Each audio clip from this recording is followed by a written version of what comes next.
Cool. So, who are you? So my name is Otto Berkes. I'm currently the general manager of the Ultramobile PC group within the mobile platforms division. And that's a recent change. Until recently, I was the architect for Ultramobile PCs. Excellent. So transitioned to being a manager again, which is exciting in many ways. Yep.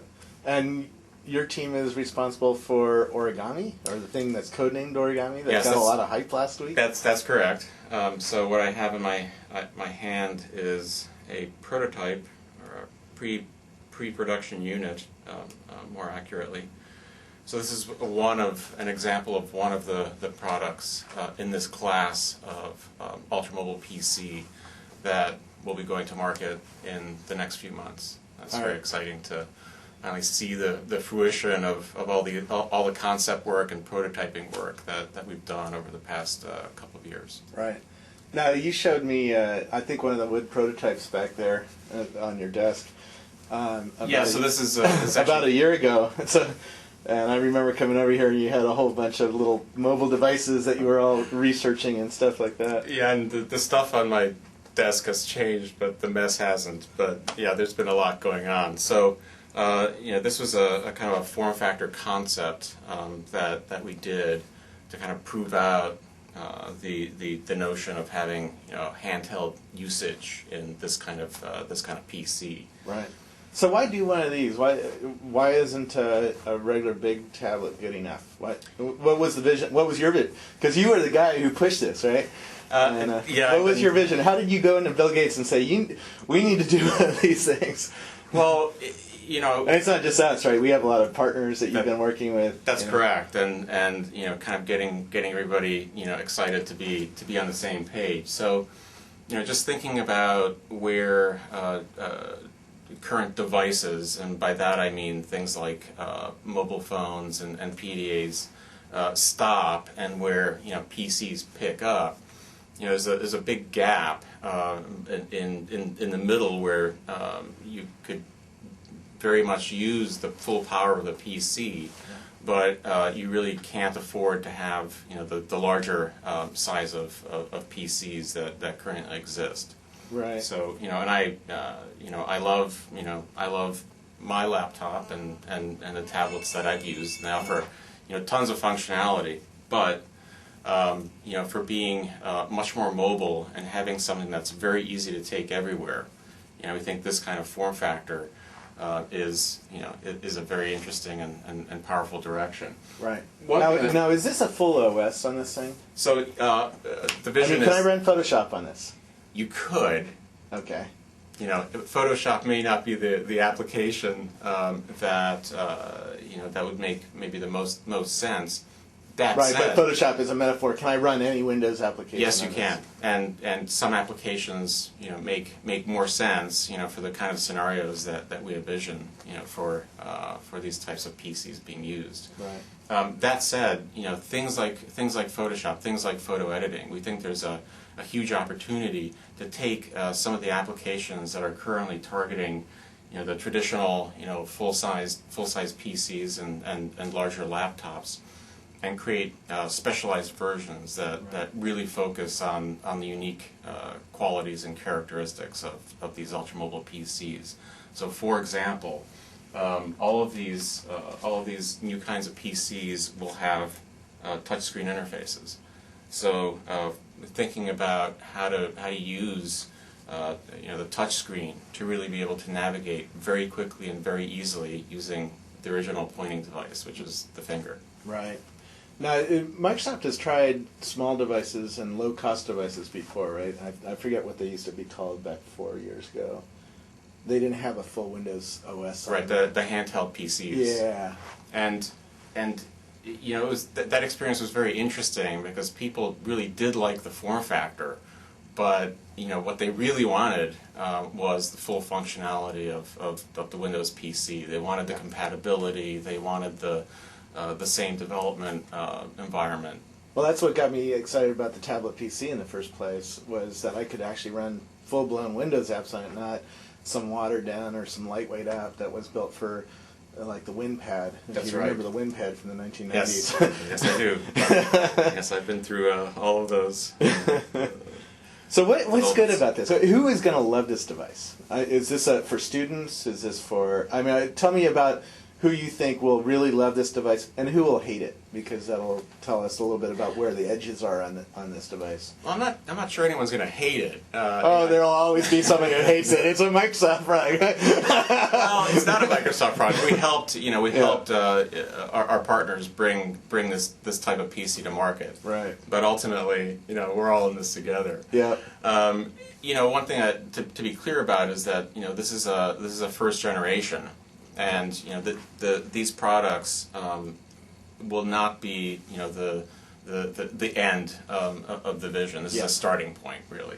Yeah, you have a whole roadmap of stuff coming out, right? We do, and now isn't that dangerous for a guy to say that there's a future product coming out? I mean, have we learned any lessons from Apple to be quiet about what's coming? Well, the kind of the launch campaign and the buzz campaign is a whole different thing that I won't address. Okay. It took on a life of its own. Right. But when I talk about kind of the future vision, we would like to enable this kind of form factor and right. Still being a full Windows PC. This is the Haiku concept model that Bill held up at his last WinHack. Yeah. So this generated a lot of interest and enthusiasm, thinking about new directions that the PC could go. Yeah. And the fact is that there's a lot of work to do both in hardware and software before we can get here. But the fact of the matter is that we can get there. Yeah. Well, you showed me a wood prototype before, and you delivered on the first part of this vision, right? So what does this do? Tell me a little bit about the specs. Tell me how much power is on here. So, this has scaled back some of the processing power to be able to fit into a very small form factor. Right. Just basic physics involved there, and not burn your hand. You put a Pentium 4 in there, it's going to burn your hand, isn't it? Exactly. I mean, they're just laws of physics and thermodynamics that you just have to deal with. So the kind of processing power is in the I would say the 1 gigahertz class, okay. Full x86 compatible CPU and architecture, integrated graphics capabilities. So DirectX 7, DirectX 8 level graphics, which isn't the leading edge, but it's still extremely powerful. So you're not going to run Halo 2 on this. You're not going to run Halo 2 on this. In this generation. All right. But, there's always the next version and the version after. We're going to call the next one the hamburger, right? You're going to fit so much stuff into that little box. Well, I mean, the great thing is that there's now industry focus on how to get more graphics capability into this form factor, yeah. and still stay within the thermal requirements. Right. So a gigahertz processor, that lets me run a lot of stuff. It lets you run I still run on a gigahertz processor at home right. with Windows XP. This is XP Tablet Edition, right? This is XP Tablet Edition, so I can bring up the tip, and there we go. So full inking. Does it come with a keyboard or a stylus or anything like that? So I expect all of them to come with a stylus. Okay. So integrated stylus.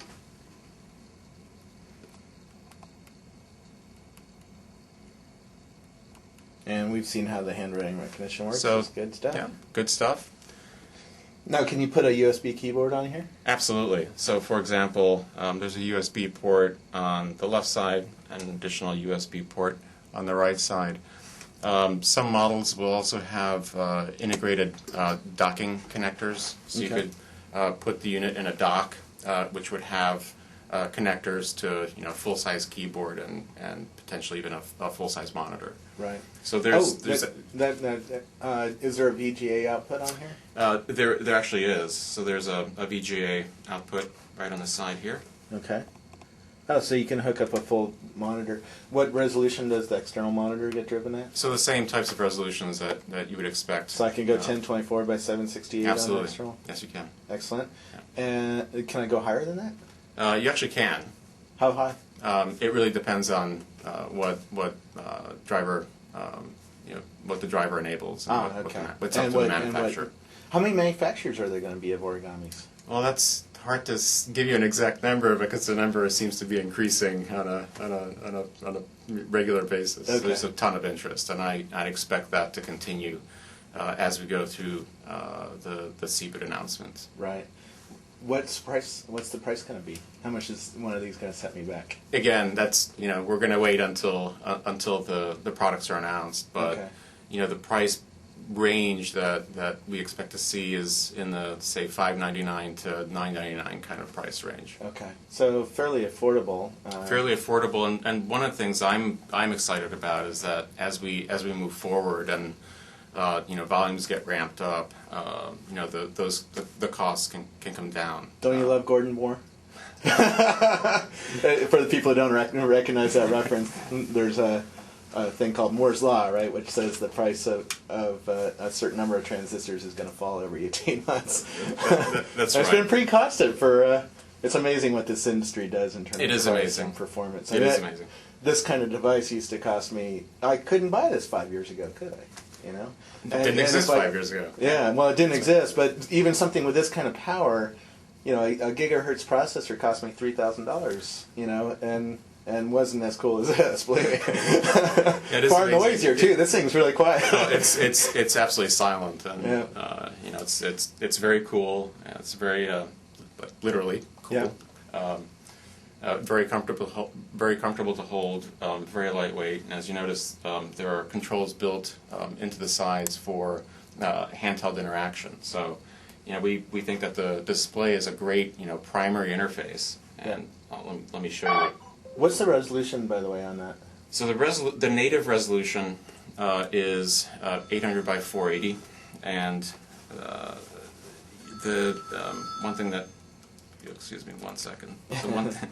Phones, they always interrupt you. Well, we've got this great technology to do all this auto forwarding, because I'm not active on my desktop, but sometimes it's a little more help. Yeah, the Office Communicator team is doing good stuff. So I'm sorry, what was the resolution? So I got distracted. So 800 by 480, and actually 800 by 480. I'll show you an example of an actual panel. Wow. That's an 800 by 480 panel, and it's a 7-inch display, and it's similar in fact it's the same panel size as what you find in DVD players and some of the automotive units that you can buy. Yeah, yeah. And one of the reasons. Let me see the display on that. Yeah. So can you? Yeah, it's hard to show it here, but it's sharp. It's pretty nice. So you can use all sorts of different kinds of apps on it. Do you expect any new kinds of software to ship with this? Yes, and we have been working with software developers, getting them information and getting them on board with doing optimizations to really take advantage of the capabilities and features of this kind of product. So. Yeah. This is basically a tablet PC, right? It is. In fact, it ships with XP Tablet Edition. Okay. And that's it's very exciting to have the same APIs, the same recognition technology that ship in the larger form factor tablets. Yeah. So any software that was written for the bigger tablet that I have should run on this just fine. Except for the screen resolution. Yes. It might need a little bit of reconfiguration on it. That's right, and that's one of the primary things we've been focusing on and educating our development partners about. The other is kind of the natural direct input that's possible with the touchscreen. Yeah. Oh, so you can touch on buttons and say OK or close or whatever. That's right. What happens if I open a UI that is made for a bigger screen? Let's say a UI that was designed for a 1280 by 1024 screen. So can I scroll around and still see the UI? Depends on how the application was written. Okay. These units will have technology to kind of get around some of those issues with auto scaling technology. Okay. So even though this is an 800 by 480 display, the graphics processor is able to represent higher resolution images on the same display. There's a little bit of loss of quality, but you can still see what's going on with the application. Okay. And it's very easy to do that. So, for example, I'm switching right now to 800 by 600, even though it's an 800 by 480 display. And as you can see, it's still perfectly clear and legible. Oh, yeah. It's, if you look really carefully, you'll notice a little bit of artifacting, but Okay.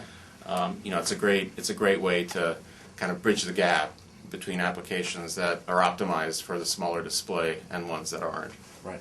What's battery life like on these? And does it come with replaceable batteries so I can charge up 4 or 5 batteries and take it? So, because I go to Europe once in a while. Yeah. It's a great question, and one of the things that we're working on is to reduce power consumption across the board and increase battery life. That said, the battery life will depend on the specifics, of the hardware, what CPUs use, for example, what speed, right, and also what the battery capacity is. The batteries are removable, so this one has, just like you would find on a notebook, latches and pop the battery and put another one in. We're also exploring with our partners, various extended battery solutions. So again, that's going to depend on the specifics of the unit and the manufacturer. Right. Now, there's other small tablet PCs available, right? Motion has one that's just a little bit bigger than this already, but it's $1,500, right, on the street. Right. And OQO has one that's $2,100, right? Which is much smaller than this. Yeah, if it's in a little tiny. That's right. That's right. Almost a small MP3 player size case. So if you think about the size in terms of volume, there's actually a really big difference between the volume of a product that sits behind a 7-inch display versus one that sits behind, say, an 8.9 or 8.4. When you say volume, you mean size. The physical volume, like how much stuff can you put behind the piece of glass. And we think those form factors are great as well. For full functionality, ultra portable use. But we think Ultramobile is this size and smaller. Okay. So we actually expect to see over time units that are smaller than this that have the same kind of functionality. Right. Okio is a great example of a very focused type of PC. It's focused on the enterprise market, and they really push the edge of what's possible with miniaturization. Yeah. And that's great. Along with that, though, comes some compromises in terms of usability, and also price. And we tried to find a sweet spot between price and usability. So not pushing miniaturization too far, which drives cost up, and we also feel that this type of size for the display is small enough to be able to build something that's very mobile, but still large enough to really be able to provide the full value of Windows and Windows applications. Right. When I was over in Europe, I noticed most of the people using computers were using one of these cell phones. Do you think people are going to upgrade from a cell phone style, texting with a little bit of web interface to a bigger device like this that you can't fit that in your pocket? You can't fit this, and to be clear, the target was not the pocket. Yeah. So that said, there's a whole range of scenarios and mobile uses. Yeah. So. You're a popular guy today. The press is, the New York Times is probably trying to get a hold of you to find out what this origami thing is. For the type of thing that fits in your pocket, a phone is great. But when you try to use a phone, for full, data functionality, I mean, there's really a, kind of a cliff that you ultimately, fall off, and that's where we believe that, full function Ultramobile PC. Can pick up where that kind of device leaves off. Yeah. Tell me about your past. You were one of the 4 guys who started the Xbox team, right? That's correct. So I joined Microsoft about 13 years ago at this point. I was a developer. Now, why do you go from the Xbox team to the Ultramobile? I mean, the Xbox team seems like the coolest thing in the world right now. It is. And it's great stuff, but I have varied interests, and it's exciting to identify other opportunities for our technology and try to bring the value of those opportunities to our developers and our customers. Yeah, actually, your background drove a little bit of the hype behind Origami before anybody saw it, because people were saying, "Oh, is it a portable Xbox? Is it an iPod killer? Is it a And tell me a little bit about why you did this device. Why not do a portable Xbox or do a new kind of cell phone or something like that? Well, again, I think devices are great for certain things, but my background is very much PC centric. I bought when I was in college. I bought the first IBM PC for my science department. It was one of the first PCs on campus, and I've been I grew up with a PC, and I've seen how remarkably flexible and powerful it can be. And how many new scenarios that we haven't even dreamed of, the PC, the Windows PC can enable. Yeah. And to that point, I think we've spent a lot of time thinking about, well, what kinds of new things will can this kind of PC enable? Yeah. I think we can identify some very cool new uses. That said, I think we're going to be surprised by what developers and what actually happens. My son's looking forward to trying it out because he has a big laptop, and that's hard to carry around when you're a 12-year-old. It's hard to carry around. Plus, it's hard for parents to afford that thing. I mean, I bought a low-end computer for him, and it was still $1,000. And this, if it gets down to your $600 price point, it's going to be pretty interesting. I think so, and with the thing that I think is very exciting is that the PC is going to be freed a little bit from the kind of the desktop type of use, and to me what's super exciting is seeing what kind of scenarios evolve. For example, all of a sudden it makes sense to think of this as a location or a GPS enabled type of product. We didn't even start talking about that. There's Wi-Fi in here, right? There's Wi-Fi. Is there an Ethernet connector? There's Bluetooth. There is an Ethernet connector. So, okay. Right here. All right. So what are the connectors? Just take me through the connectors, just so I make sure I cover them all. Just to be clear, the connectors and peripheral capabilities will vary, from machine to machine. So this particular unit has an Ethernet connector, compact flash slot, has USB connector, as we mentioned on this side, with a VGA port and power, and on the other side, it's got a hold button, which for something that has a touchscreen and buttons, but you might want to use as a media player. You don't want to have that functionality interrupted by an accidental tap. Yeah.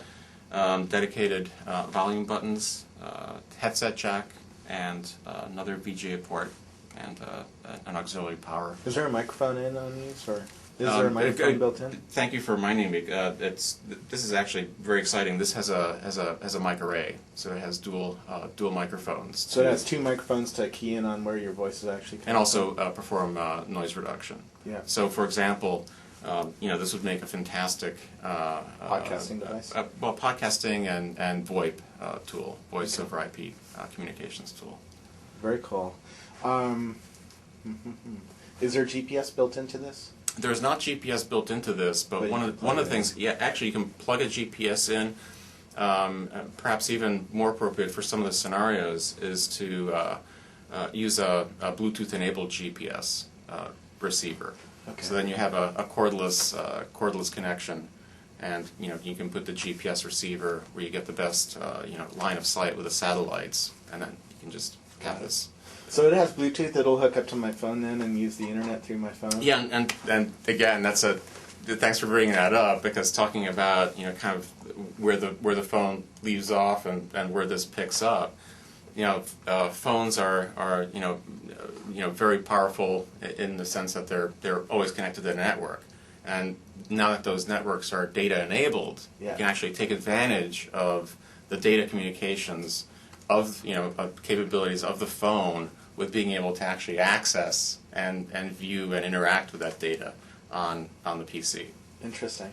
Are you guys working with the media center team? Because this seems like a really cool remote to have on my coffee table. Actually, it's a great question, and short answer is they're very excited about this, just as we are, and we're both looking at bringing new media scenarios online with this kind of PC. So do you go over and visit your old team at the Xbox team and talk about how they might use this thing?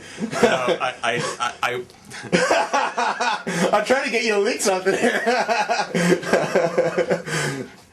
I do stay in touch with what's going on over there, but to be honest, I just haven't had the time getting this first wave out to.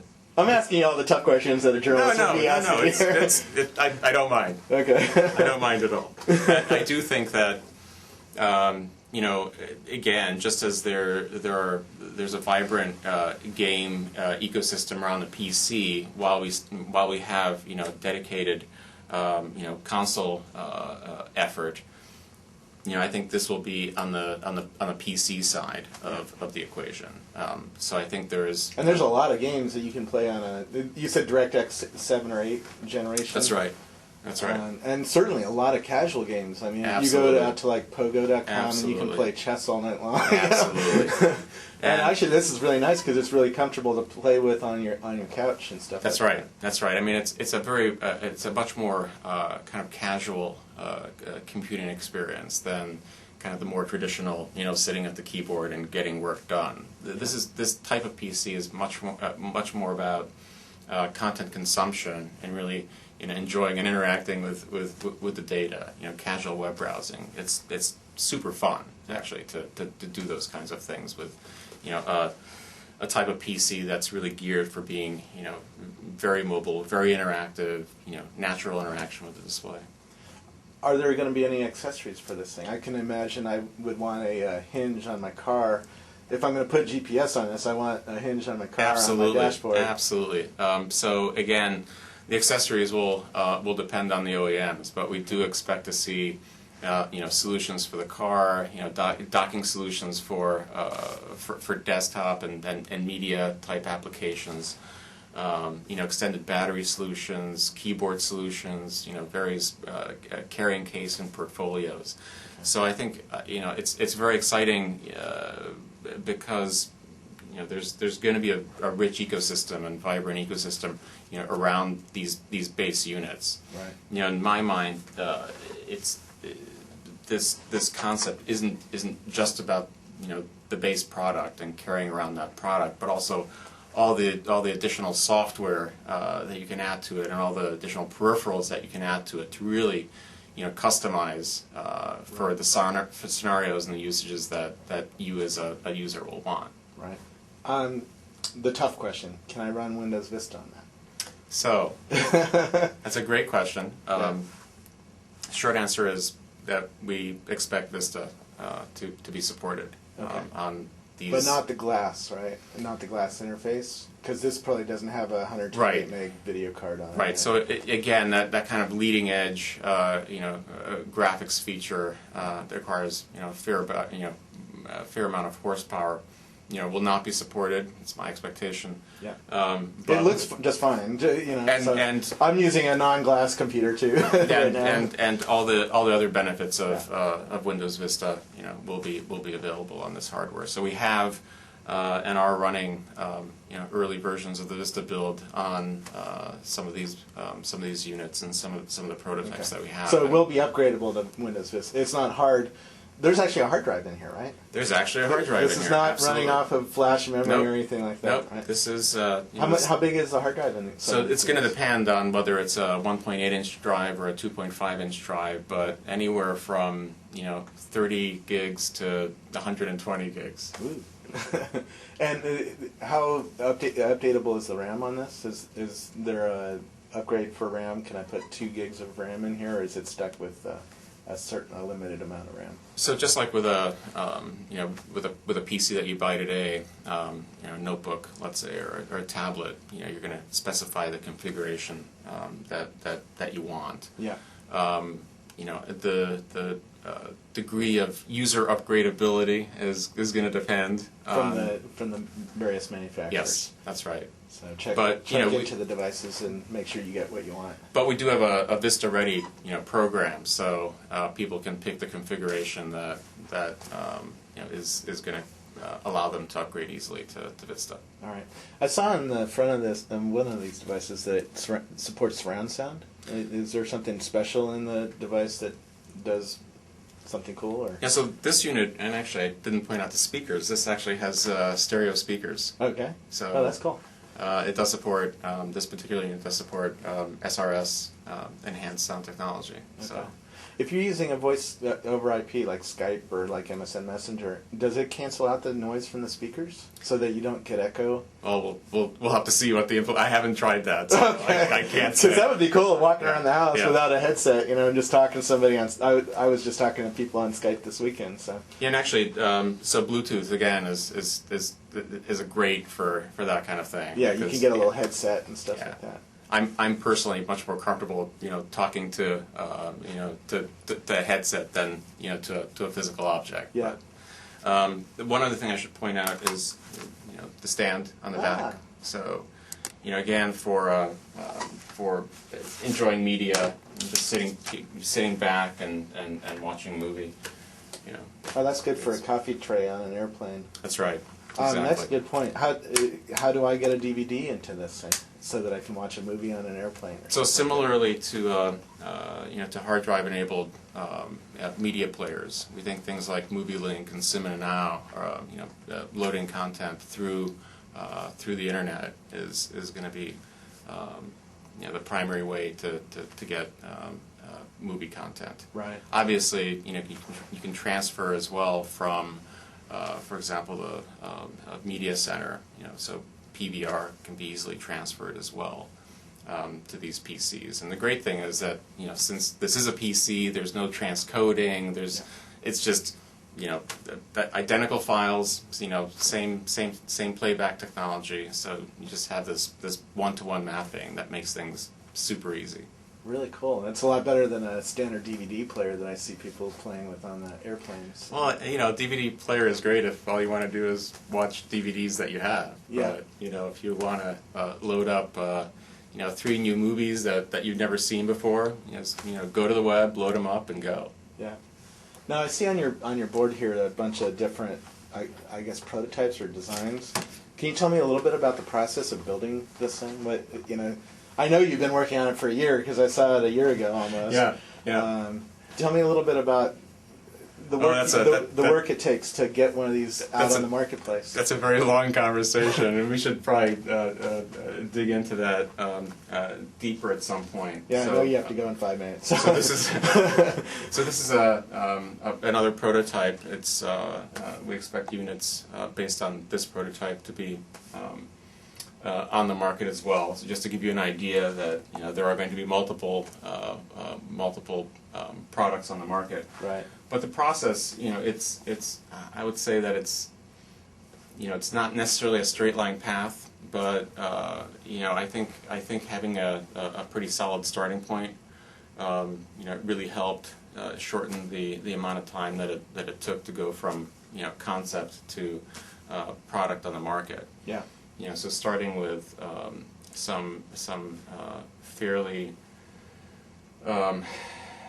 tight constraints, nailing down things like the display, and trying to factor out as many things that could cause a delay. So, for example, using a display panel that already existed rather than trying to get a completely new one manufactured. Right. And harnessing existing CPU architectures and available hardware, and thinking about taking advantage of touchscreen technology that has been around for quite a while, but really hasn't seen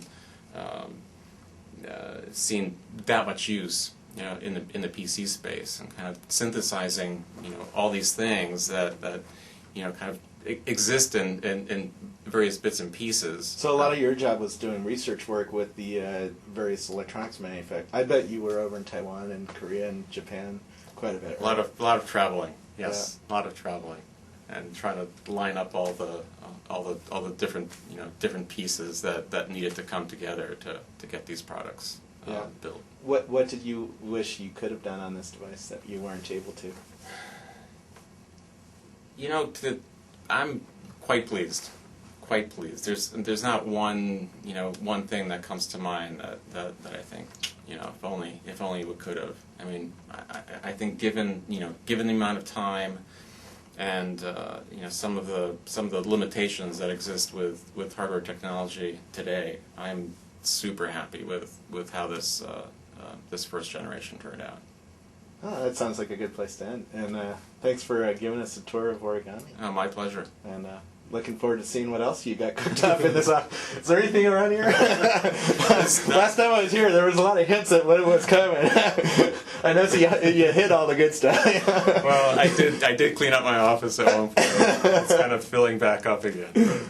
You'll have to come back in a couple of months and see what's stacked. Well, congrats. You're about to get on a plane to go to CeBIT, right? That's right. Which is where you're going to announce this and start showing it off. That's right. CeBIT's a show with, 500,000 people? I was there 8 years ago, and it was nuts. It made CES or Comdex look like a country village.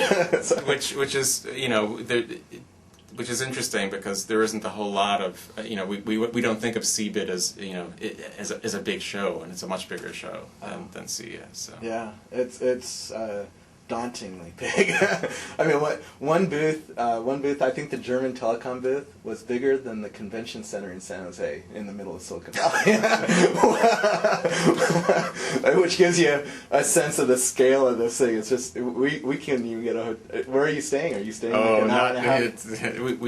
You have to book like 6 months in advance. So yeah. We didn't know, the plants have been evolving, over the past few months. Rent a nice BMW and you get on the Autobahn. That was the only good thing about being an hour and a half away from CeBIT.